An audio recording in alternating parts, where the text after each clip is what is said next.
கர்த்தருடைய பரிசுத்த நாமத்திற்கு ஸ்தோத்திரம் உண்டாவதாக. கர்த்தராகிய இயேசு கிறிஸ்துவின் நாமத்தில் உங்களுக்கு கிருபையும் சமாதானமும் உண்டாவதாக. இந்த நாளுக்குரிய தியானத்திற்கான தேவ வார்த்தை எசேக்கியேல் அதிகாரம் 18 வசனம் 20. பாவம் செய்கிற ஆத்துமாவே சாகும். குமாரன் தகப்பனுடைய அக்கிரமத்தை சுமப்பதும் இல்லை, தகப்பன் குமாரனுடைய அக்கிரமத்தை சுமப்பதும் இல்லை.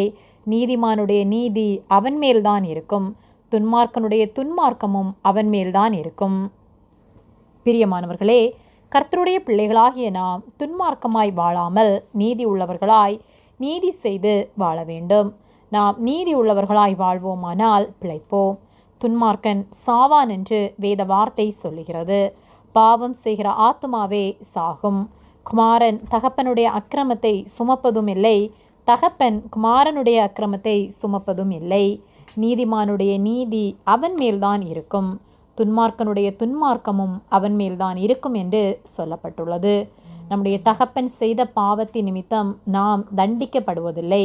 அந்த பாவம் நம்மேல் வராது. கர்த்தரை நாம் விசுவாசித்து அவருடைய இரத்தத்தினால் கழுவப்படும் போது நம்முடைய பாரம்பரிய சாபங்கள், பாவ கட்டுகள் அனைத்திலிருந்தும் கர்த்தர் நம்மை விடுவித்து நம்மை பரிசுத்தப்படுத்துகிறார். நாம் நீதி செய்வோமானால் நம்மேல் நீதி இருக்கும். நாம் துன்மார்க்கமாய் வாழ்வோமானால் அந்த துன்மார்க்கத்தினால் நம்முடைய வாழ்வு சீர்கெட்டு போகும்.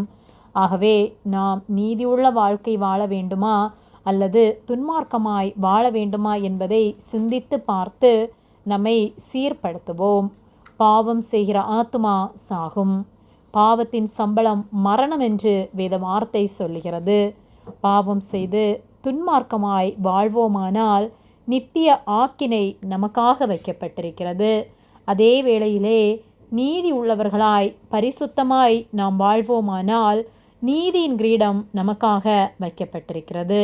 கர்த்தரோடு கூட நித்தியமாக நாம் வாழ முடியும்.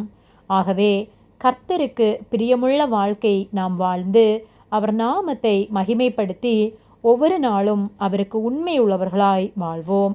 கர்த்தர் நம் ஒவ்வொருவரையும் ஆசீர்வதித்து அவரோடு என்றென்றும் வாழ நமக்கு உதவி செய்வார். ஆமேன்.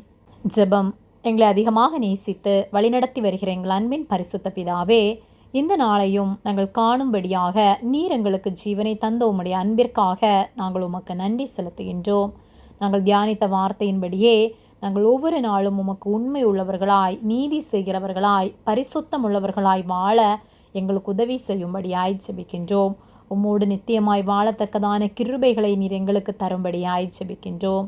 எங்களை தாழ்த்தி ஒப்பு கொடுக்கின்றோம். இயேசுவின் நாமத்தில் ஜெபிக்கின்றோம் பிதாவே, ஆமேன். கர்த்தர் உங்களை ஆசீர்வதிப்பாராக.